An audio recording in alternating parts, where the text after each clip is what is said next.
Hey, everybody. It's Bunny Pounds, Conversations with Christians Engaged.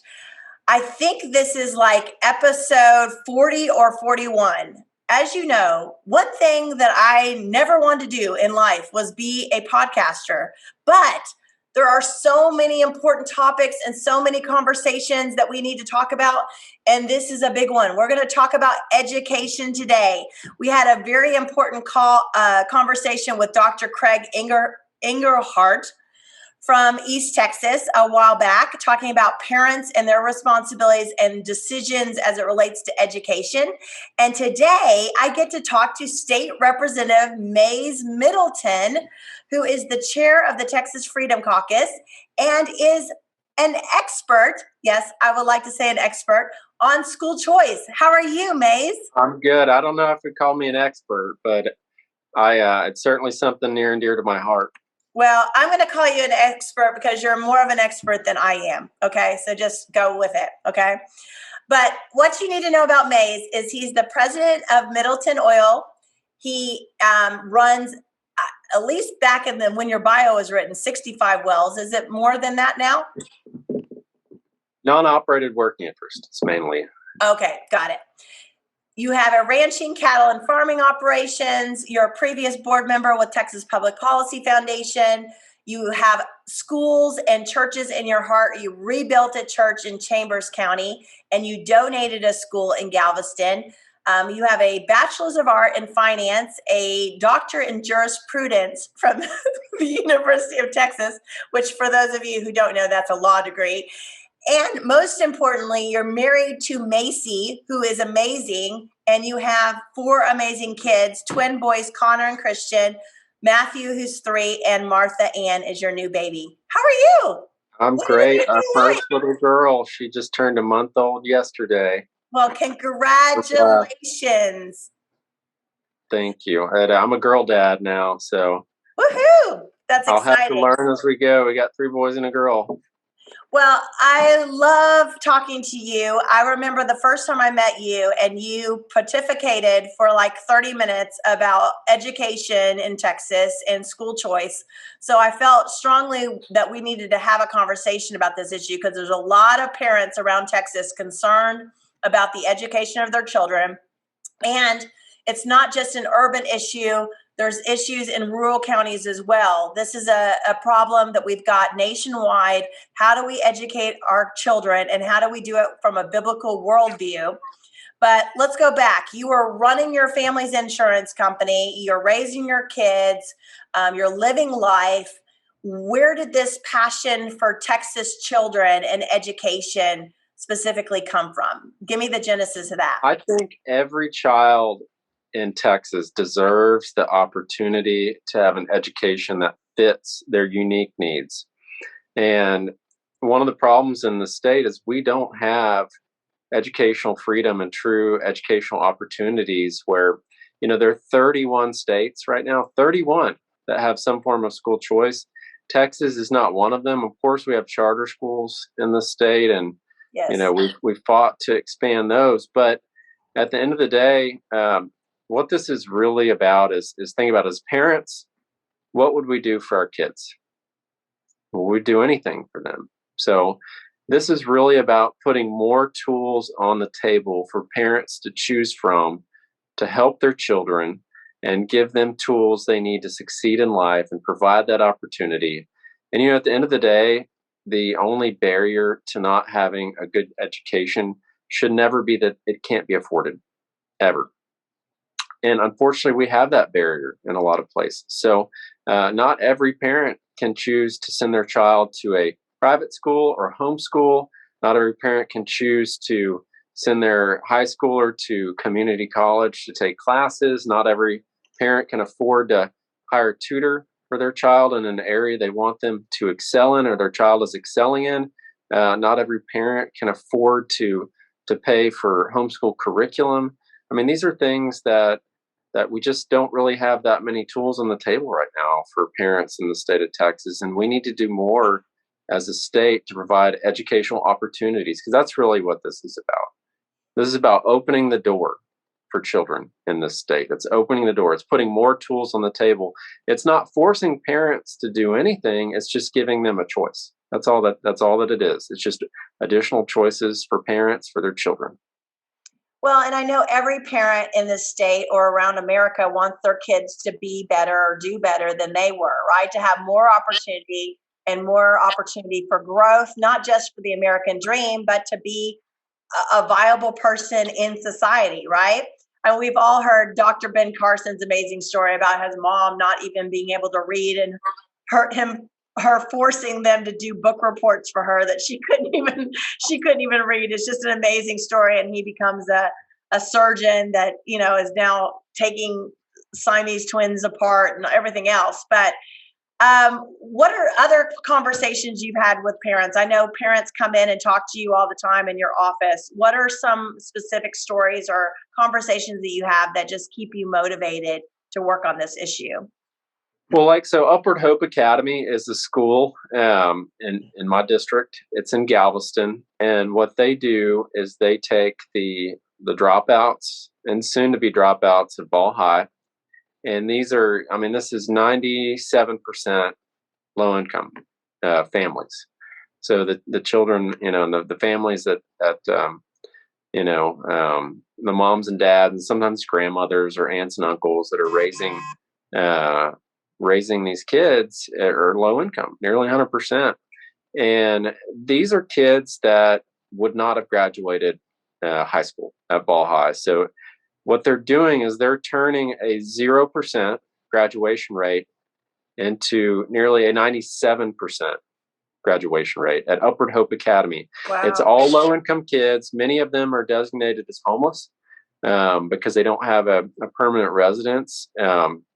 It's mainly minority, so it's mainly African American, Hispanic kids, and they're providing opportunity. And they're Christian based. When you walk in, right on the wall are the 10 Commandments, and a cross right when you walk in the school, Upward Hope Academy.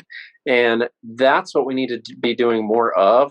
Unfortunately, Upward Hope is not able to scale right now because they rely solely on private donations only. So they're only on the island in Galveston right now, and they have about, they graduate around 100 students a year. So, this is something that we need to do more of. And the only way to really make that available to children all over the state is have money follow the child. Yes. Money follow the child. And what I hear again and again is, please give us this opportunity. Please give us these tools. Please give us this opportunity. You don't have to exercise it, but if it's there, it's important for the kids that it fits with their unique needs, so it's not for everyone, right? I mean, most kids are going to remain in traditional public schools. We've seen that, like Florida has school choice for everyone. Nearly 90% of kids remain in public schools, but well over 10% left, because for whatever reason, it wasn't working for their child. And that's what Upward Hope is about. I mean, these are kids that could never afford to pay for private school. Their families could never afford it. And that's a tool that we need to put on the table, because what it really comes down to at the end of the day is we need to trust the moms and dads in our communities to make the best decisions for their own children. And that's what educational freedom and school choice is about. So when you say the money follows the child, let's get into some of the specifics, because both of us have heard a lot of plans as it relates to school choice. But give us some of your favorite plans. I know you filed a bill this last session on this issue. So talk to us about some of your favorite plans, because I know as a former homeschooling mom, part of the concern has been, okay, if we send state dollars or federal dollars into our religious institutions, then that could bring strings attached, right? That they might have to comply or dumb down the gospel or whatever. So in your perfect mind, what does school choice look like, the best plan? So the good news is that we recently, last year, won the Espinoza case, which the impediment to implementing school choice in a lot of states was what we call the Blaine Amendment. And what that was a racist, anti-Catholic amendment that most states have in their constitution, and it prohibits state money from going to religious-based institutions. We won that. The United States Supreme Court threw that out Thankfully, that's a huge victory. So that's really the main constitutional argument that was used against, these parental choice and education programs. And so that's gone. So that's a really, really good news. And just a little statistic sideline here, like in Florida, when they asked parents, well, why did you, exercise school choice and send your child with I think it's a scholarship program, it's state funded scholarship program to a private school, 54% said religious based reasons.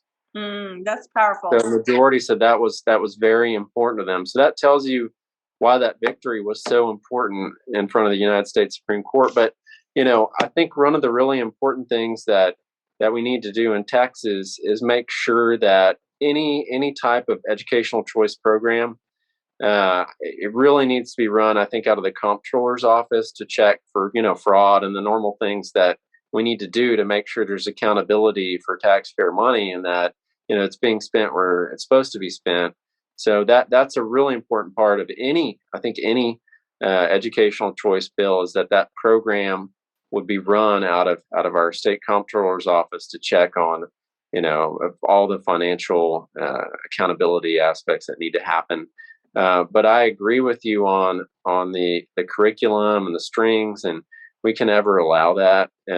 Of course, you can always do like with the homeschool sports bill, where there can be a national norm test. And by the way, there are verified tests that do not have any common core. So like the classical learning test or the vector test do not have any common core in their testing or the curriculum that you would teach to take that test.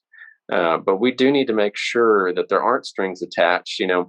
There aren't in any of the legislation that I've ever seen on school choice in this state, whether it was in 2017, I believe that was SB3 filed by Senator Taylor. I filed a school choice bill in the regular session.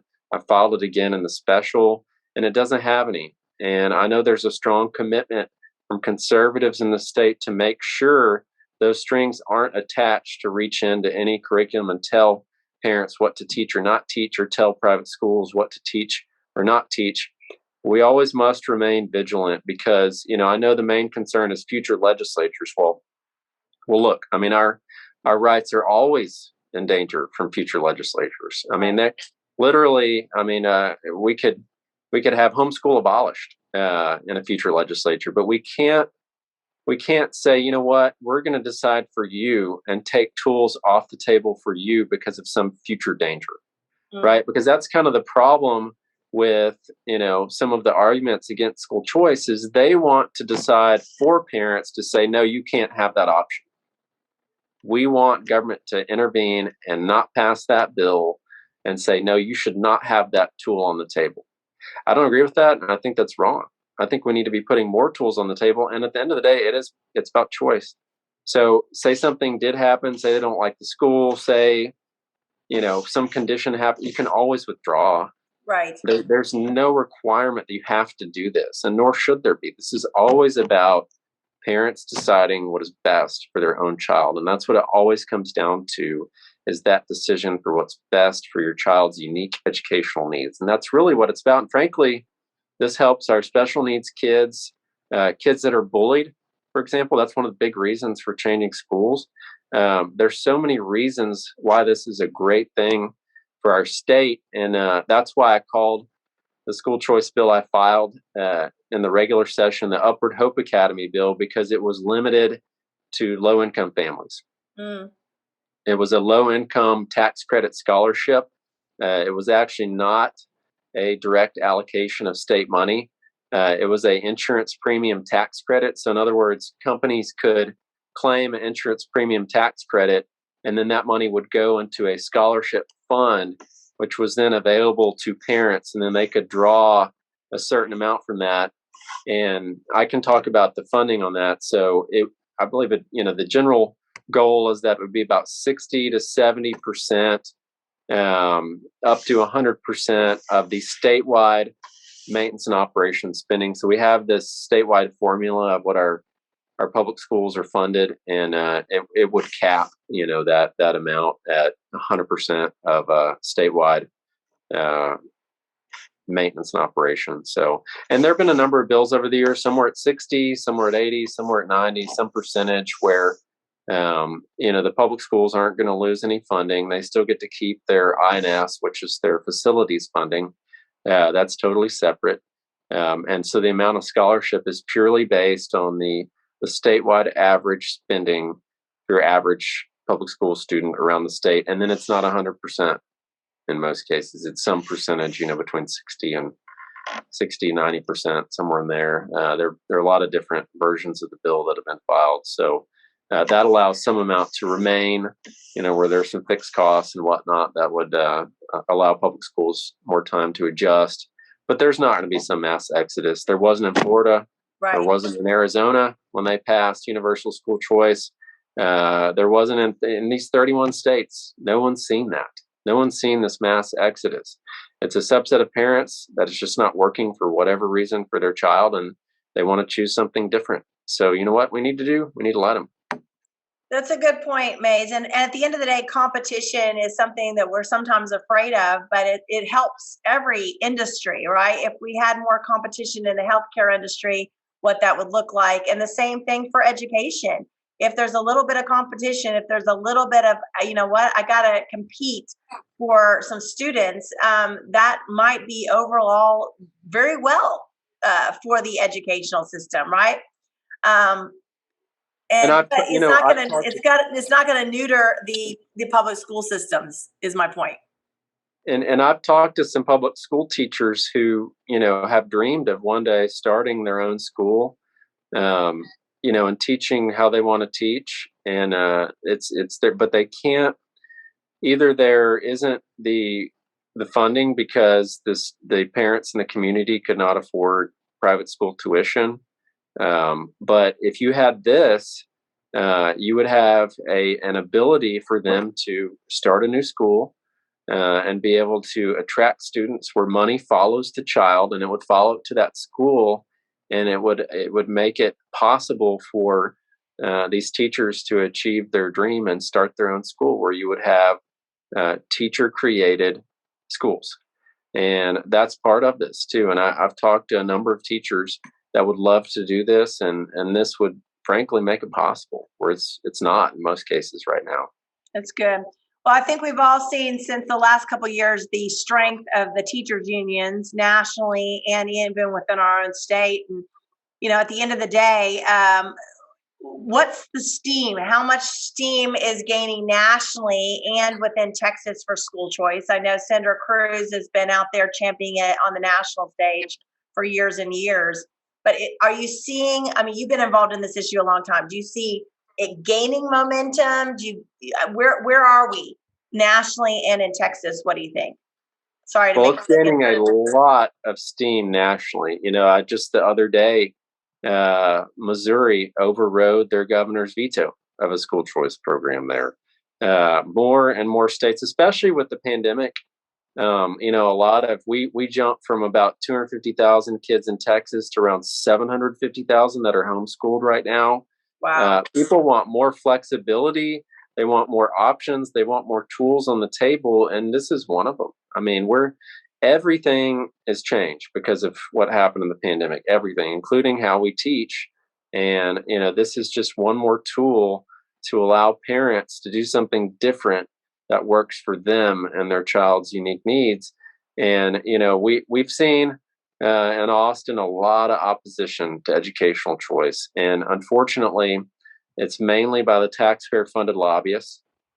So these are lobbyists that are hired with your tax money, and they will readily admit they do not represent children.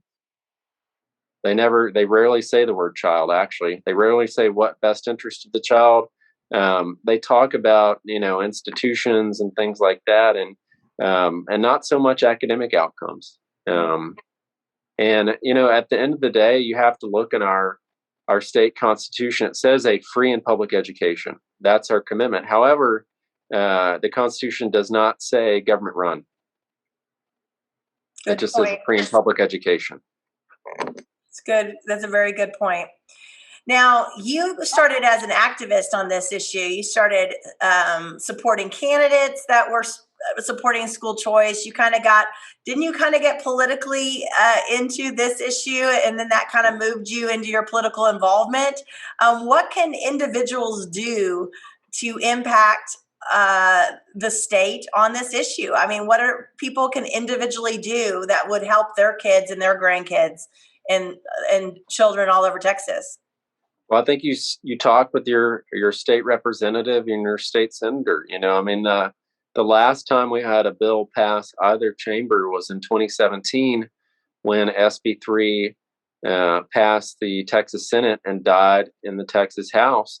And I'll give you a little example of that level of opposition to it. So what happened was the bill came over to the House, and it was they'd amended SB3 onto a House bill, and all it was a $50 million school choice program for special needs children, and then it budgeted an additional $400 million for public schools. And so it was a very small school choice program, and unfortunately, the whole bill was killed because the lobbyists, taxpayer-funded lobbyists, said we can't allow the camel's nose under the tent.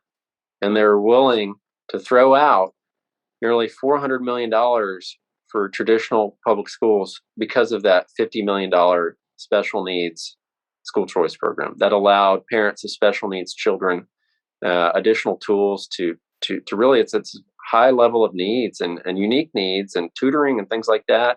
And they said, no, we can't do that. And it's really sad because when things like that happen, children are coming second. Right. And it's really unfortunate. So I would say, make sure to reach out to your state representative and state senator and ask them, do they support parents' ability to choose what is best for their own child? Do they trust the moms and dads in their own community to make the best decisions for their own children? Yes or no? To me, it's really that simple. That's good. That's good. Everybody needs to be actively, as we talk about all the time here at Christians Engaged, we need to be praying, voting, and engaging regularly. And this is just one issue that you can engage on. Mays, as a state representative and elected official, and you are splitting your time, as we know, you get hardly any money for doing this. This is almost like a volunteer job. But you have to run a company, you have a family. How can people pray for you more? How can they pray for their elected officials more and be helpful to them, even in their own districts? I think we need to pray for doing our Lord's will in everything we do in state government. I think often, right above the house dice, it says, "In God we trust," and I just there's a lot of times where that gets lost. And at the end of the day, our rights are from God and not government. Right. That's forgotten also. Government doesn't give us our rights. Our role in government is to protect our God-given rights. And that's what we need to pray for, is that we are vigilant and we fight as hard as we can to protect what we've been blessed with. And, that's the role of government there, is to protect those individual liberties that we were all blessed with. That's so good. Well, you were one of those people that kind of got activated. You started getting politically involved, joined all these boards. I don't know what you were thinking at the time, but then all of a sudden you're running for office. Tell us, as a final, before I ask you a funny question and we kind of wrap this up, how did that progression work? I mean, what was the day you woke up and go, donating and volunteering and helping these people get educated is not good enough. I'm going to actually take on the armor and be in the arena myself. How did that happen? It's a really tough decision, but I'll tell you, don't be afraid of it, and don't let anyone tell you wait your turn. If you have conviction, then do it. And that's really all it takes is conviction and hard work. I decided that, with prayerful consideration and talking to my wife, that we needed to go fight the fight in elected office. And because I'd been on the outside before, as a conservative activist and fighting on the outside. And we were led to bring that fight to Austin in the state house. And it's a really hard decision because there are many, many sacrifices that come with that. But I'll tell you, if you have the conviction, don't talk yourself out of it, because that does happen a lot. Don't talk yourself out of it. Go for it. That's good. That's good. Okay, well, we really appreciate your time. Again, I have learned so much today on school choice, and everybody needs to research this issue. What are some of the go-to nonprofits or people that work on this issue that you like to refer people to? So Texas Public Policy Foundation has led on this for a very long time. They're great. It's actually one of the things they were founded on with Dr. Leininger in 1989. That was one of the cornerstone issues. Ed Choice, which is the former Milton Friedman Foundation, is also awesome. They're nationwide. And then we have American Federation for Children. They've been very active nationwide. That's Betsy DeVos, who was Donald Trump's, our president's Secretary of Education. She's a longtime advocate for school choice, and has worked closely with Senator Cruz and Rand Paul, big advocate. We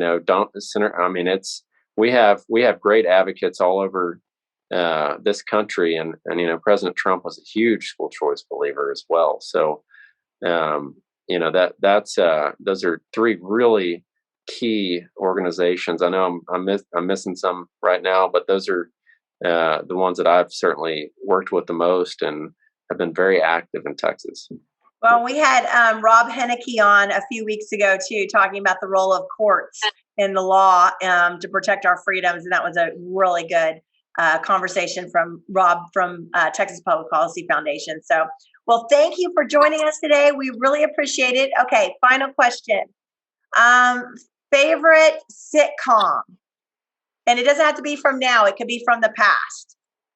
Oh, gosh. That's a tough one. I really love the John Adams series on HBO several years ago. The ago. miniseries? Yeah, that was wonderful. So good. So good. So are you an Andy Griffith watcher, or Beverly Hillbillies, or any of the old-timey ones? Well, these days I'm mostly just watching cartoons with our 7-year-old, 3-year-old. And so, we go between Paw Patrol and we watch, what is it? The Big Hero 6. I forget which cartoon that is. And anyway, we're always switching back and forth on the morning cartoons. So that's awesome. I don't watch a lot of adult TV these days. No, you're a little busy, as we all are. So, well, amazing to have you, State Representative. Really appreciate your time, and everyone get educated, and let's help our children and grandchildren in the future. And wherever you come down on this issue, just know freedom needs to reign, and we need to make sure that our kids get the best education in the best country that we could absolutely give them.